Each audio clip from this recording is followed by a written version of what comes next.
Welcome to Your Vote Counts, a public service program for the Special District's May 18th election that is being produced by Capital Community Media via remote technology in collaboration with the community groups of the American Association of University Women, League of Women Voters, Polk and Marion Counties, and the Salem City Club. For the Salem Keizer School Board election, all candidates were invited and they all accepted. The candidates were asked to prepare 2-minute opening statements telling about themselves and their qualifications for the elected position. I am Jan Margosian from the Salem City Club, and I'm pleased to introduce school board candidate Ashley Carson Cottingham, who will now begin with her opening statement. Thank you so much, Jan. My name is Ashley Carson Cottingham, and I'm running for Salem Keizer School Board Zone 3. As a working mom, I know how hard the last year has been in our home, but I also know that our family hasn't been hit nearly as hard as so many other families across Salem and Keizer. We know people have lost jobs, lost their loved ones, and we know kids have fallen behind. I'm a product of Oregon Public Schools. I grew up in the Ben Lapine School District, and I know that I wouldn't be the person that I am today if it wasn't for some of my public school teachers growing up. They stopped me from being bullied and kept on trying when I just could not get the hang of calculus.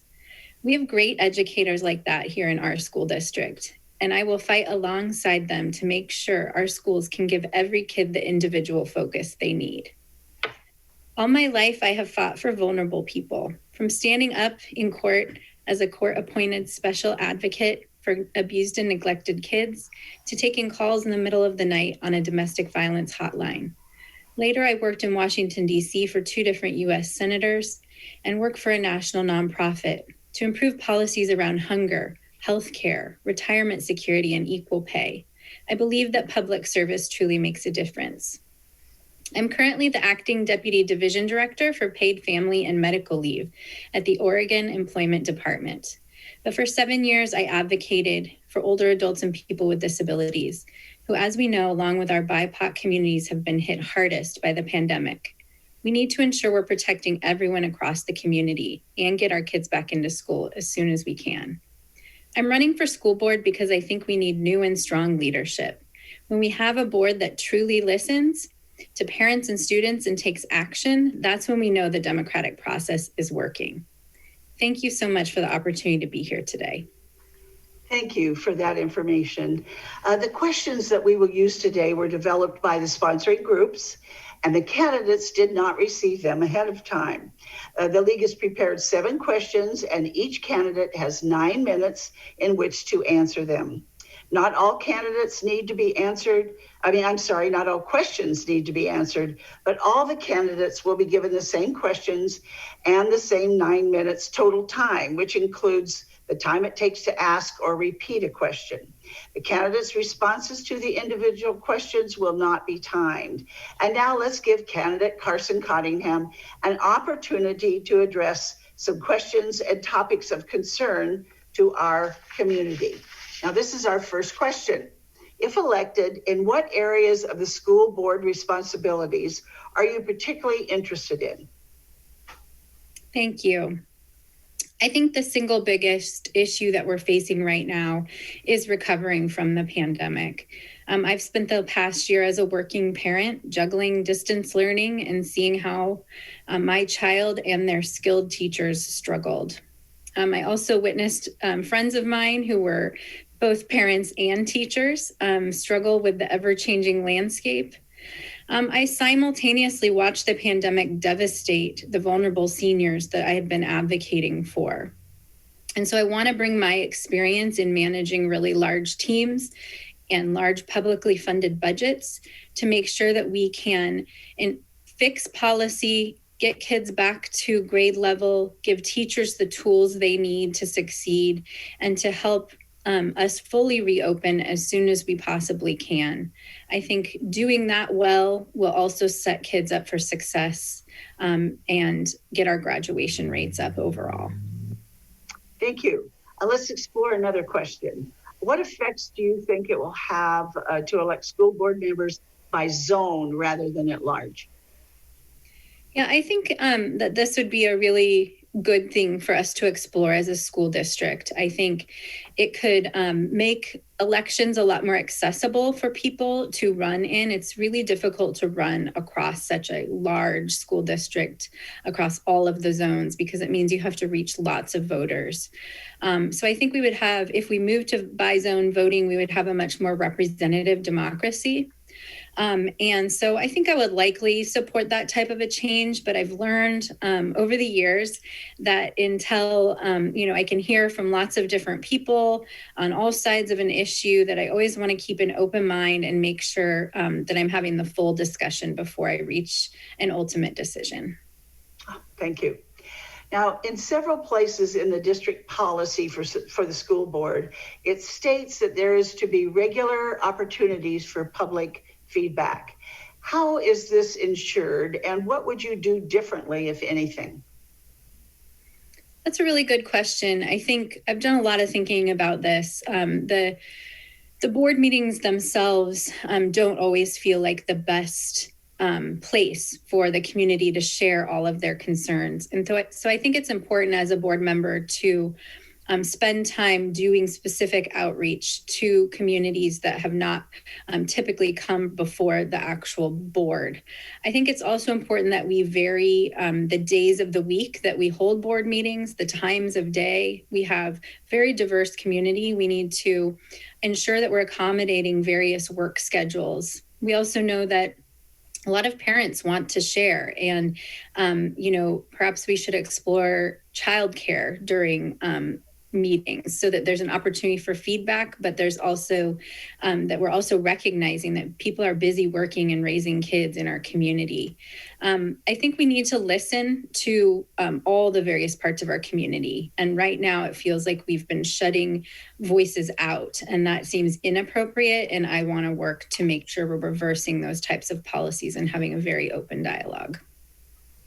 Thank you. What do you think about the decision to skip standardized testing this year?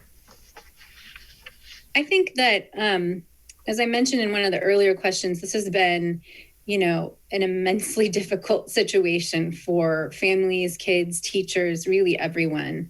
We know that some kids have fallen behind. And so I think, I appreciate the decision to delay standardized testing. I know in general, standardized testing causes a lot of anxiety. I've already seen that type of anxiety manifest in my oldest son. And I think what's critical right now is that we're providing the social and emotional support for students as they come out of this pandemic and get back into classrooms full time. And I think that's the single biggest thing we can do to get kids back up to grade level. What steps would you take to address the disparities in academic performance before the pandemic and now as we transition to in-school instruction? That's a great question. I think, I will prioritize listening and learning from families and leaders across our district to make sure that I understand the issues that our marginalized communities are facing. I think we have a lot of power as elected school board members to look at policies that contain bias and to unpack any form of systemic or structural racism that is built into those policies over time. It's our role to identify those things and then correct the policies so that moving forward, we're not perpetuating an outcome that is inequitable amongst students. We have a very diverse school district. Over 80 languages are spoken. And I think that's a huge asset, and we need to do a much better job of removing all barriers that our marginalized communities are facing. Thank you. With local law enforcement contracts ended, how will the areas of concern that they address now be handled? I think that, that has been a very hot topic across our community. And I just want to start by saying, safety is a top priority for me as a parent, and it will continue to be as a school board member. I think people have passionately shared their support and their opposition on this issue. And as a parent, I've followed those deliberations. I've even testified before the board with my thoughts. I'm in strong support of ongoing threat assessment work to keep our kids safe, but I also support our superintendent's decision. I think we need to take those funds and reinvest them in absolutely critical and life-saving mental health supports as well as behavioral health supports. We need to have more people in the school district in our schools that are there and trained to address emotional and behavioral issues and can provide, a wonderful outlet for students to solve problems in a much more positive and restorative manner. Thank you. Now, this will be our last question. Our school budget has faced monetary issues due to the pandemic, fires, houselessness, technology. What do you propose for meeting these financial challenges? Yeah, I think those are all very big topics. And I think that the school board and school district has a great role to play. And so I will be an advocate that we continue to provide students and teachers all of the tools that they need to succeed. I also will advocate, at the federal and state and county and other local government levels, because, there are far too many kids facing homelessness across our community. We know that over 70% of the kids in our schools are living in poverty. And so I will want to dedicate as many community resources as well as school district resources to making sure that kids have meals, clothing, housing, and transportation that meets their needs. Because if they don't have those foundational things in place, it's going to be very hard to learn. I'll also continue to dedicate volunteer hours towards serving on the Salem Housing Advisory Committee, as well as the Chariot's Budget Committee. And I'll continue also to serve with the Marion Polk Food Share, handing out food boxes to families. I think it's critical that we continue to make sure that all of our community members have the support they need to be successful in school. Thank you very much. And now we invite candidate Carson Cottingham to share her closing remarks, including her campaign contact information. Great. Thank you so much to the League of Women Voters for hosting and CCTV. It's really wonderful that you do these, you have these recorded opportunities so that voters know who we are and why we're running. I'll just reiterate, I'm running because I think we need new and strong leadership on our school board. I will stand up for kids. I am an advocate to my core. I have a long record of advocacy on behalf of vulnerable populations. I think we need board members who take anti-racist action and who will stand up for our BIPOC students and be an ally as a white woman. It's just critical that we have a board that listens to the community and wants what's absolutely best for every single kid across the district. My contact information is my website, and that is ashley4oregon.com, and that's with the number 4 in the middle. And I welcome anyone to reach out with any questions or concerns. These roles are all about connecting with the community, with parents, with youth, and making sure that we are doing our public service on behalf of all of you across the community. So thank you very much for the opportunity to be here today. You're welcome. Thank you, Ashley, for our interview today and sharing your thoughts. Thanks to Capital Community Media for the extensive efforts made to make this program happen. And thanks to you, the public, for watching in order to become a more informed voter. Remember to vote May 18th because your vote counts.